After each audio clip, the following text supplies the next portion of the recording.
এগুলা ডালে দিব বন্ধুরা। এই যে কাজ করতে হবে আমার, এগুলো করে বের হতে হবে রুটি টুটি বানিয়ে।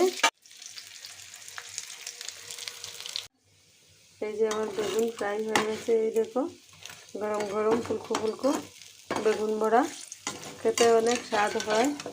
আপনারা জাগেন, উঠেন বন্ধুরা, দেখেন উঠে আমি সকাল সকাল কী বানিয়েছি।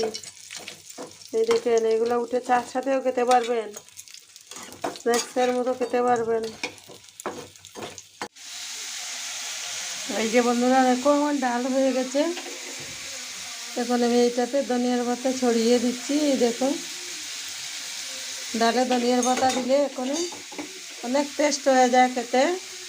এত রসুন পেঁয়াজ সম্বাস দিতে লাগে না এখন মসুরি ডালে। শুধু এইগুলো ধনিয়ার পাতা কাঁচা লঙ্কা দিয়ে রান্না করলে অনেক টেস্ট হয়ে যায়।